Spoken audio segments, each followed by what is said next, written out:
Hi, welcome back to our podcast. I'm Laura, Head of Operations at Transfer Travel, and we've got the lovely Sam with us today. Hi, I'm Sam, Business Development Assistant at Transfer Travel, and we're a resale marketplace that if you can no longer go on your lost travel plans anymore, you can just upload it to the website and then someone else can equally just buy it off. We resell cruises, accommodation, flights, so all the good stuff. Yeah, and we've had quite a busy month since we last filmed. We've been featured in the Wall Street Journal, the Mirror, the Independent UK, US, Good Morning America as well, and Yahoo UK, US, and Australia. So it's been a good busy month for us, which is super exciting. And today we'll be talking about all things winter travel, tips and tricks. So we'll start with the bad stuff. Have you had anything go wrong when you've had a winter travel? I have actually, not personally to me, personally to my mum, but we basically went skiing for a week at Christmas, and obviously you're shattered when you come back from when you've done your whole week at skiing, and nothing stresses my mum out more than leaving the apartment in a mess. So she's cleaning it up and she has a massive folder full of passports, documents, everything, the works, everything. And I remember seeing on the bedside table as we were leaving, I was like, she'll know it's there. Like, it's the big folder. She always has it with her. It reminds me of like airport dad. Yeah, airport dad, except for this is airport mum. Airport mum. Yeah, my airport dad does not exist. Airport mum through and through. So anyway, it's a 4-hour drive to the airport. We're all packed up. Everything's good. We're good to go. And we've left. We get to the airport. She's about to check in, obviously about to whip out the big folder to give in our passports. She opens her bag to find no folder. No folder in there. And then she realizes, and I was like, oh, I did see it on your bedside table, but I had just assumed, you were going to pick it up and put it in your bag. She did not. So unfortunately, we were then stuck with what are we going to do? So she ended up having to call the resort. If she was going to go get them, that would have been 4 hours, and then 4 hours back, so that's 8 hours of was just not going to work. I've always sat around 8 hours waiting for this flight. Well, our flight was 1 hour until we had to board, so I think we just all admitted defeat and thought we are not making on that flight. So then she ended up, luckily the resort were lovely, and then one of the staff had got a taxi and brought the passports down 4 hours journey and gave them to us, thank God. But then we had missed our flight, so we had to book onto a new one, but we were waiting around for 4 hours. Oh, that sounds awful. That is so stressful and panicky. Did you book on your next flight online, or did you go up to the desk? I think when she was at the desk, I think she was just panicking to them, like, we don't have our passports. And then I think the next woman was like, if you can get them within like this time frame, then you'll be able to make it onto the next flight. So I think we managed to book on to the next flight, but then that's obviously another couple hundred because there was 5 of us. My dad was very happy. Oh no. How long were you waiting in the airport? Did you say 4? Yeah, about 4 hours. But you couldn't obviously check in or anything. So we couldn't go get food or anything. We were all starving. We all had to get up really early to help clean this apartment that my mum was so stressed about. But no, we were just sat trying to entertain ourselves, me and my 2 siblings, just playing games. But you're very tired after you've come back from a ski week. Like, the last thing you want to do is just sit on the floor at the airport for 4 hours. Do you have any tips for, say, if anyone has like severe delays or kind of they are waiting in the airport in similar circumstances? What do you recommend? Yes, I think definitely bring a charger and an adapter. That is really, really important because especially with the technology nowadays, no one prints their boarding pass. My mum, God love her, she does. But when we're now, but then those are in the apartment. So I never print my boarding pass. So if my phone died and I'm stuck overnight in an airport and I don't have a charger, then I'd be in trouble. But maybe even if you have like a little backpack with you, like just a little toothpaste, some headphones to keep yourself entertained, because if it's you're going to be there all night, then you want some entertainment. No, good tips. As you obviously went skiing, do you have any recommendations for kind of what a first time skier should be wearing? What should they pack? Yes, definitely start with your thin thermal layers. So that are the things that are going to keep you like the most warm. So like your leggings, your like thin kind of like under thermal tops, and then also like base with a fleece, like a little zip up fleece. And then obviously from then on you can see depending on how warm you are or not, then your big winter coat. And especially I recommend getting thick ski socks as well, because no matter how you can have your own boots molded to your feet, they are still uncomfortable by the time you take them off. Yeah. So definitely some thick ski socks. And my dad always, what was one of his tips, like growing up, when you're like, so your feet wouldn't hurt, he would always make us pull our ski socks like up. all the way up, untuck your tights as well, like, because they can like cause a lot of pressure as well, because with the altitude, like your feet can like swell and stuff. Yeah. So always untuck that. No, of course. And with all of those kind of items and things, obviously that's a lot of layers and lots of stuff. How do you recommend like fitting all of the stuff in? Yeah, so definitely the rolling technique. That is something I've recently just learned, because I never used to roll. I would just shove everything in and hope for the best. Yeah. But when you've got so much like thick, bulky clothes, there's no way that you can just shove it all in. So definitely using the rolling technique. There's also packing cubes. Oh, I swear by packing cubes. Yeah, they are major go-to packing cubes. And like they have vacuum bags now. Oh, like the compression parts. Yeah, they seem like good. I always wonder though, because you can buy those smaller ones, but otherwise, how do you vacuum seal it when you're there? You've got to hope that you've got a vacuum. Imagine you get there and then there's no vacuum where you're staying. You're like, oh, no, never mind. I tried this hack. I think a good one as well, because I always, when I go skiing, I wear moon boots. So I always wear them on the flight rather than obviously putting them in your suitcase. Yeah, and then wear your ski jacket. Yeah. Because ideally you don't really need to bring multiple coats. So you can just wear your ski coat on the flight as well. And because that takes up a lot of room, because your salopettes are obviously like really thick as well. So yeah, definitely try and wear all your bulkier items. Yeah, my mum would always say that, but you do get hot. Yeah, warm on the flight. You just see everyone queuing up for security and all of their layers. They're like, and then you're trying to get your boots off when you're at security. They're like, undress. No, definitely. And what else would you recommend packing kind of for the winter skiing?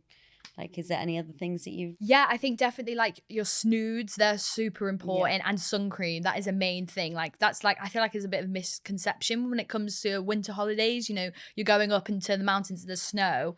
I'm not going to get sunburned. Yeah. The sun is so strong on the mountain. I think it's even stronger than when you're just down and maybe in like Spain or something, especially because you're so close to it and you're in it, especially with those good blue days, you're in it a lot. Yeah. So definitely sun cream. And the white obviously reflects the light. So. Yeah, and some good goggles as well to wear, because there's nothing worse than trying to ski in the snow getting in your eyes. And for those people who say don't want to necessarily go to the cold, what do you have any destinations or inspirations for the winter sun?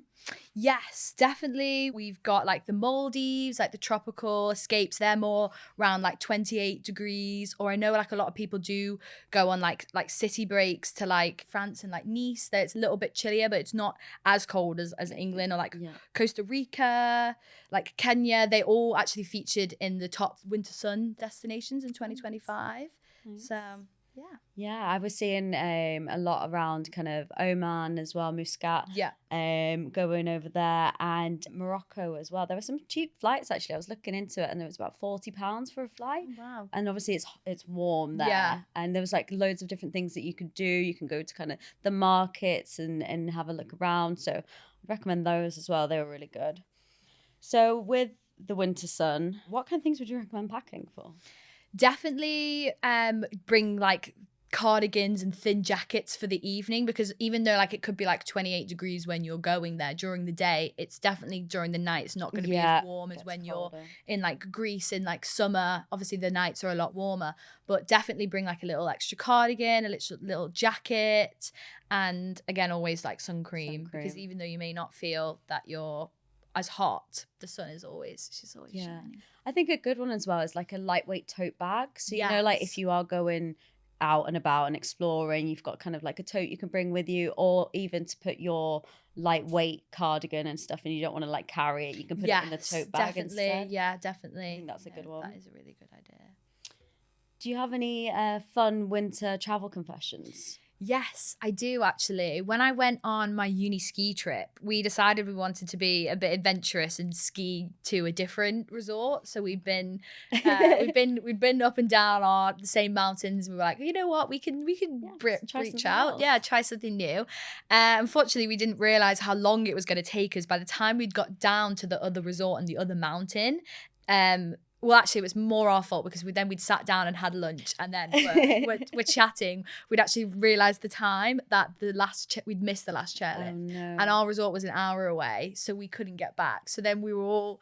We were in Andorra, we were all stressed. Like, we weren't with any of the other uni people. There was just 3 of us. So then Yeah. we were like, oh, we need to think, like, what are we going to do? So we managed to actually find a bus. So we had to walk about 30 minutes in all of our ski With gear, all the gear. with the gear, with the boots. Yeah. And we managed to find the bus, and we got on there, and it took us about an hour to get back to the resort. And everyone was like, where have you been? And we were like, we tried to do something new, but it didn't work out. But yeah, that was kind of funny. Yeah, no, I did something similar, but I actually got stuck on the ski lift, and it took, because I think someone had fallen off or something, and it just stopped for ages. And I think we were on there for like 2 hours, and we were just like shivering, just waiting to move. It's quite scary. Oh, no, that actually did happen to my cousin once. He was on a chairlift, but they got stuck there for 6 hours. 6. Yes, so they just couldn't get in, and he was at the highest point as well. Yeah. So it was pitch black. By the time they'd been like rescued, they were all freezing. They had to get a ladder to climb up to like release them, to let them down. Yeah. But yeah, he was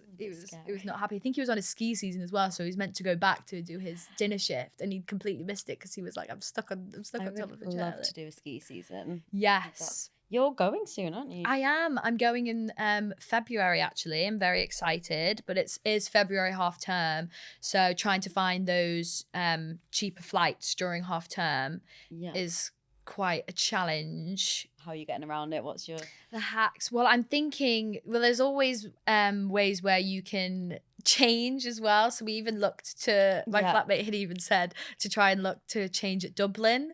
Okay. So we could get a flight to Dublin, and then it was like an hour layover, and then another flight over to Geneva, which was only about 150 quid. Oh, that's compared to 700, which is from Manchester. Oh, which was do that. Yeah, so we were thinking maybe just different airport.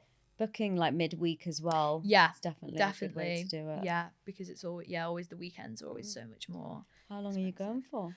A week, so that will be very fun. Exciting. Yes, I'm very excited. It should be really fun. I feel like when you go skiing with your family is completely different to when you go with like friends. I feel like you have like a sense of like freedom, and because obviously I feel every time I've gone with my parents, they always kind of I'll just show up, and everything they've already organized. Yeah, everything's organized. Everything I'm waiting for my lift pass. It's all sorted. But then going by yourself is new experience. Like, I remember my first ever uni ski trip, it was even more crazy because we had to get the bus, and it took 37 hours. 37 hours. Yeah, so it was during COVID. The ferry to Andorra was on, the workers were all on strike, so we were only supposed to get like a 4-hour ferry over. And then as we were traveling to the ferry, they'd all gone on strike. So we managed to get on one, which was quite lucky, but it was the overnight one. But we hadn't been told until we drove up. So no one had like a spare change of clothes. No one had any of their essentials with them. Oh God. And obviously you don't take your bags from off the bus. You just leave them there because it would just take forever. So we just had to take ourselves onto the bunk. And it was really funny. But it ended up getting 37 hours too. I feel like you've had some really bad times. I know. We're traveling. It was the uni experience, skiing on a budget. Yeah. We tried to do it cheap once, and we hired out this car, and we were driving up from Sweden, so where my grandma lives in Gothenburg, and then driving up to the mountains at the top, and it took us 14 hours. Me and my sister were in the back, like squished with all the luggage on us, and my legs were dead by the end of it, and I'm never ever doing that again. I will fly over there rather than take a 14-hour, but like, no. I know, and we actually did it again, but this coach was only the normal 20, it was a normal 24-hour coach, but it was actually on my birthday on the way back. So we'd done the whole week of skiing, and it was like Saturday. On that Saturday was when we had to take the coach all the way back. Oh, God. Back to uni. me. So that was quite, it was actually quite funny though, because when my flatmate had told one of the bus drivers and he kept playing Happy Birthday on the bus. Oh God, I think that would send me under. Just on And then I was just repeat. kind of just there like trying to hide. I was like, it's not my birthday. Have you done après skiing before? I have, yes. La Folie Douche. Yeah. Oh, what was that like? Really good. Well, when I go skiing with my family, we're quite a small town. It's called Châtel, so it's only 30 minutes outside of the Swiss Alps, so like the Swiss wall. So there wasn't really any après. They had like a tiny little bar that we created and made our own après. Because there'd be like nice. 17 of us all singing and dancing. So when I first was like out by myself in an actual après, it was a whole new world. DJs, don't they? Yeah, they have DJs, they have like dancers, and then like people are on their tables in the ski booths, like trying to get up onto a table in your ski booth. I bet that's is difficult. impossible. And then trying to not fall while also trying to dance is also very difficult. So you've been skiing for quite a while. Yes. Do you have any recommendations for someone who's starting from the beginning and they've never been skiing before? Yeah, definitely. So I've been skiing since I was 5. So obviously I feel like when learning as you're a child, you just, you soak up everything, you adapt. I was shoved into ski school with all my cousins. Like we were having a fun time. But going like now as an adult, I feel like it could be a lot scarier, like, because it is quite dangerous if you don't really know what you're doing. Yeah. So especially I think definitely get lessons before you go out there. Yeah. But I think it's so like difficult when listening to the instructor about what they say, because obviously they teach you to kind of do pizza. Yeah. Whereas as a safe way to get down, but obviously it's not parallel. Parallel is obviously the easiest and best technique to follow. But I think definitely booking onto like having a few lessons prior to going, especially, is like a really good idea. I don't recommend doing there's one lesson that you can do. It's like a whole day of skiing all in one lesson. So my sister's boyfriend, he had never been skiing before, but he joined us I think 2 Christmases ago. And he was very busy, so he hadn't had time to do multiple lessons. So I think he just decided to go for the full package of a day, crash course. And my sister just let him off to his own devices, just let him do it. And then he'd done his whole day, and he came back, and she was just like, "So, like, how was it?" And he was like, "Yeah, it was great." So we basically stood there for a few hours just talking about what to do, and then the last 3 hours he did a bit of pizza down the mountain, and then that was it. And then and then he was just coming skiing with us, and he had no idea. Good. And as a beginner, it's very scary because he kept going down, but he was just going fast, and he shot off, and we would have to go after him and chase him, be like, "No, you have to like learn actually how to turn," because like so many injuries from like people. I think especially my cousin's husband last year, he broke his collarbone. My brother had broke his collarbone as well. Like it's so dangerous, especially like wearing your equipment, like your helmet is really important. Yeah. Especially with like back in the day when my parents used to learn, like with my aunties and uncles, they all started going about when they were like 24, 23, none of them wore helmets. And it's just crazy because, you know, one wrong move and you like hit your head. It could be safety first. And I guess starting on like the beginner slopes as well. Definitely. That's a good one. Like and I think blues just and greens. Not getting frustrated as well, because I feel like you fall over so many times, and then you see people get up and they're just whizzing off, and then you just got to give it time. I think definitely plan your lessons, because skiing's not obviously a cheap holiday. So if you have only done like the bare minimum on learning how to ski, you're not going to have an enjoyable time, and you've also spent like thousands, loads of money.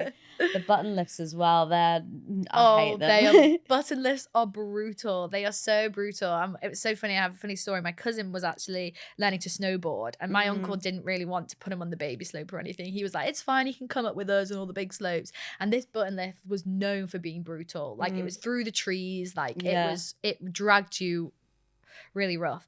And anyway, we're going down the mountain and we're looking around, we're like, where is he, we just look to our right and we just see him like holding onto the button lift, and he didn't want to let go because he'd already gone halfway, so he was being dragged all the way up the mountain by this button lift. But yeah, they can be pretty, especially for beginners, like when they shoot you off at the start, gotta hold on and hope for the best, especially on a snowboard as well, because obviously you take your foot out, but you've got to I think you hold it. I don't think you can actually sit on it. I would never take up snowboarding. No, it's scary. It's just the fact that your feet are stuck together. I did try it once, and the guy was like, pelvis forward, but your butt back, and I just didn't really know what he meant, and I wasn't great at it, to be fair. Skiing a lot better. Yeah. And then if we talk about kind of winter sun, so Yes. winter sun destinations, obviously I know we've mentioned it previously, but kind of booking flights, like what do you think is the best for that? Yeah, I think definitely like midweek weekends are always like so expensive, but I think with like winter sun, not as many people are really going away. Then they maybe want to focus more on like the Christmas markets or like going skiing. So I think with like the sunnier destinations, you can definitely get like cheaper flights, like I think like Skyscanner, and also checking on maybe what days are available compared to like dates and like times as well. Not going in with certain type. Just seeing what's about. Just seeing what's about. No, definitely. So how would you recommend like booking your flights? Is there anything like, obviously you've got Skyscanner, you've got Hopper? Yeah, I definitely would also recommend Transfer Travel because they have loads of different flights on there as well. And it's also the kind of like idea of not having like a set date, kind of like looking to see when it's like it's not as expensive because it's not a set kind of like time period. They just have whatever date is kind of like available. And also they've also got a lot of quite a few ski holidays on Transfer Travel at the minute, which I have seen. Should we have a look? December, Brisbane. So that's obviously Australia. That's a good one. Round trip for 3 flies from Brisbane, Australia to Hobart International. That's exciting. And that is 49.98% off. This one's really good. A flight deal, London to Cancun.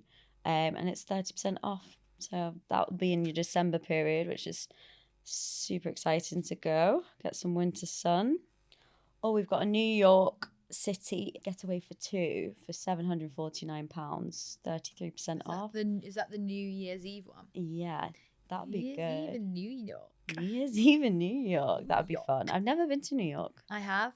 What did you think? I loved it. When I was in America, I visited a lot of places in America because obviously I wanted to travel. Yeah. And my friend actually came and met me there, so we did 4 days in New York, and her flights were only like £300 there and back. There and return? Yeah, return. Did she buy them separately or together? No, all together. And then mine were actually £300 as well, $300 as well from Nashville to New York. So it's the same price. Yeah, because I think mine was a 3-hour flight, but hers was only like 6 hours from Bristol to New York. What time of year did you go? We went in February because it was Valentine's, because we've spent 6 years of Valentine's together. So we spent, Valentine's together because I hadn't seen her in 7 months. So we had a little reunion in New York and it was a lot of fun. Even though it's February, we were expecting it to be like cold. I'd packed my long winter coat, but it was so hot. We were walking around in cardigans and I was boiling. I've heard it gets really cold over there. Yeah, it can get to like minus 16. Well, thank you so much. It's been great chatting you today, all things winter sun. Yes. Who doesn't love a little winter holiday? Yeah, get booking. Thank you so much for listening for our podcast, and we'll see you next time. Thanks. Bye.